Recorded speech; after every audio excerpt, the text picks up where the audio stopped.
Hello बच्चों, आज हम 9th क्लास की रिटेल का 3rd यूनिट स्टार्ट कर रहे हैं जो कि है स्टॉक। स्टॉक का क्या अर्थ होता है बेटा? एक रिटेलर अपने पास वस्तुओं और सेवाओं की जितनी मात्रा रखता है जिससे कि बिजनेस चलाने में मदद मिलती है उसे क्या बोलते हैं? स्टॉक।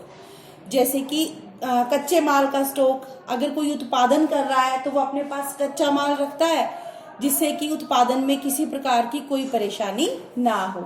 इसी प्रकार रिटेलर अपनी दुकान में कुछ वस्तुएं रखता है कस्टमर को बेचने के लिए, जिससे कि वो कस्टमर यानी कि ग्राहक की जरूरतें समय पर पूरी कर पाए। तो उन वस्तुओं को बोलते हैं स्टॉक, वस्तुओं की मात्रा जो बेचने के लिए रखी जाती है। अब है स्टॉक लेवल। स्टॉक लेवल क्या होता है? स्टॉक का स्तर। एक बार वस्तुएं जब स्टोर में आती हैं तो स्टोर ऑपरेशन असिस्टेंट या फिर रिटेलर की ये रिस्पॉन्सिबिलिटी, ये जिम्मेदारी होती है कि वो स्टॉक का स्तर बनाए रखे, स्टॉक का लेवल बनाए रखे। मतलब कि स्टॉक हर समय स्टोर में उपलब्ध रहे, स्टॉक खत्म नहीं हो जाए। अगर स्टॉक कम होगा तो क्या होगा? हम कस्टमर की जरूरतें पूरी नहीं कर पाएंगे। और अगर स्टॉक अधिक होगा तो उसको रखने के लिए जगह की जरूरत होगी, साथ में उसको संभालने के लिए व्यक्तियों की जरूरत होगी, जिससे कि खर्चे बढ़ जाएंगे, लागतें बढ़ जाएंगी।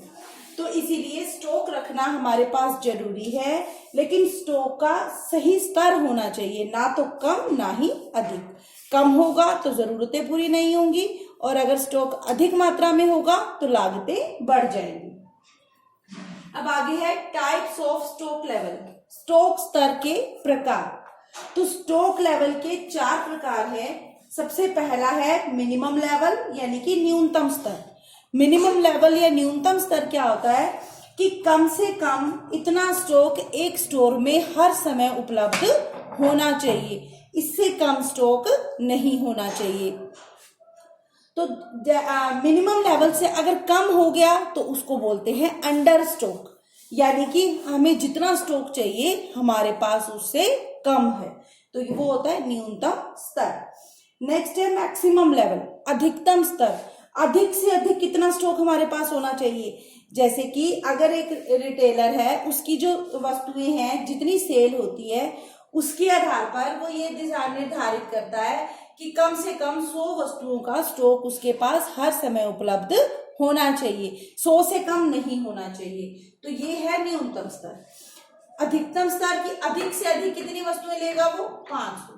500 से अधिक वस्तुएं वो नहीं खरीदेगा, ऑर्डर नहीं करेगा। अधिक से अधिक कितना स्टॉक उसके पास होना चाहिए? वो होता है अधिकतम स्तर। कोई किसी भी रिटेलर को अधिकतम स्तर से अधिक स्टॉक नहीं खरीदना चाहिए, क्योंकि इससे लागतें बढ़ जाती हैं। और अगर हमारा स्टॉक मैक्सिमम लेवल से अधिक है, अधिकतम से अधिक है, तो उसको बोलते हैं ओवर स्टॉक, यानी कि ओवर है, बहुत अधिक है हमारे पास स्टॉक। उसके बाद है रीऑर्डर लेवल। रीऑर्डर लेवल होता है पुनः या दोबारा ऑर्डर करने का स्तर। जैसे कि एक रिटेलर ने सोचा कि उसके पास न्यूनतम यानी कि मिनिमम तो 100 होना चाहिए और अधिकतम 500 वस्तुएं होनी चाहिए, लेकिन उसको वस्तुएं जब वो ऑर्डर करता है उसके बाद उसको वस्तुएं मिलने में 2 दिन लगते हैं। तो 2 दिन में उसको उम्मीद है कि उसकी 20 वस्तुएं बिक जाएंगी।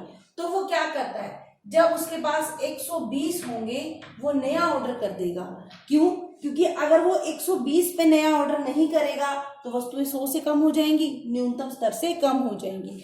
क्योंकि 120 पे नया ऑर्डर करेगा, 2 दिन में उसको मिलेंगी और 2 दिन में वो 20 वस्तुएं बिक जाएंगी। तो न्यूनतम उसके पास इतना होना चाहिए, रीऑर्डर दोबारा ऑर्डर करने का स्तर, जिससे कि वो समय पर दोबारा ऑर्डर करता है, जिससे कि वस्तुएं न्यूनतम स्तर तक ना पहुंच पाए, कि पहले ही मंगवा लेना कि हम न्यूनतम तक ना पहुंचे। उसके बाद है डेंजर लेवल, खतरे का स्तर। अगर हमारा स्टॉक न्यूनतम लेवल से भी कम हो जाता है, बहुत अधिक कम हो जाता है, उसको बोलते हैं खतरे का स्तर।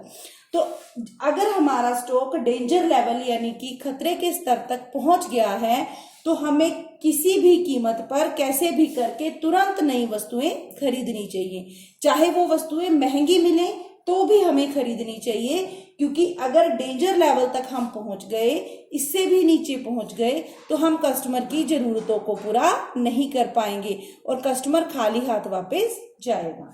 तो ये था स्टॉक, मतलब जितनी वस्तुएं हम अपने पास सुरक्षित रखते हैं बेचने के लिए। स्टॉक लेवल की कितना होना चाहिए, ना तो कम ना ही अधिक। कम होगा तो जरूरतें पूरी नहीं होंगी और अगर अधिक होगा तो लागतें बढ़ जाएंगी। 4 प्रकार के लेवल्स हैं, न्यूनतम लेवल, अधिकतम स्तर, पुनः ऑर्डर का स्तर और खतरे का स्तर। Thank you.